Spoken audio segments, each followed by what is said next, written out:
খেলাধুলা করতাম,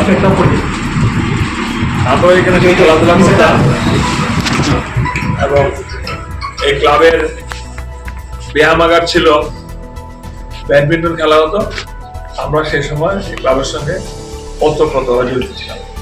কালের নিয়মে অটোমেটিকলি কে কোথায় ছিটকে গেছে, তারপরও এই ক্লাবটা, অতীত জীবনের ক্লাবটাকে এখন যারা ধরে রেখেছে তাদেরকে আমার ধন্যবাদ এবং শুভেচ্ছা জ্ঞাপন করি।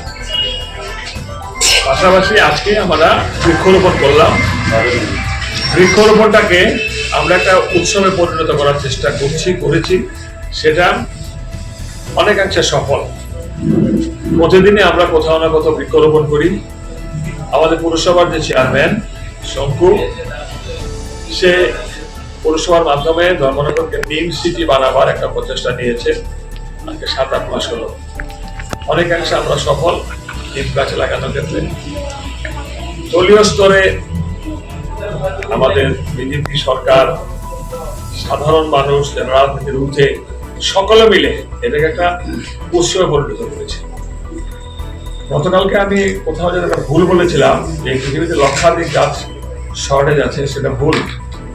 কয়েক লক্ষ কোটি গাছ আমাদের পৃথিবীতে এই মুহূর্তে শর্টেজ,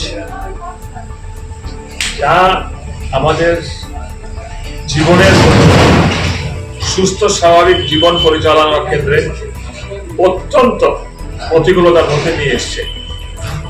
কারণ নগর উন্নয়ন, মানুষের জীবন জীবিকার জন্য, ইনফ্রাস্ট্রাকচার ডেভেলপমেন্টের জন্য যেভাবে বৃক্ষ আমরা ধ্বংস করি সময়ের প্রয়োজনে, তার শিখিবার গাছও আমরা লাগাই না।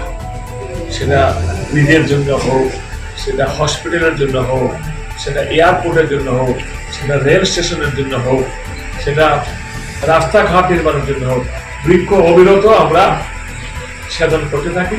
তার শিখিবার কেউ লাগাই না, আমরাও লাগাই না।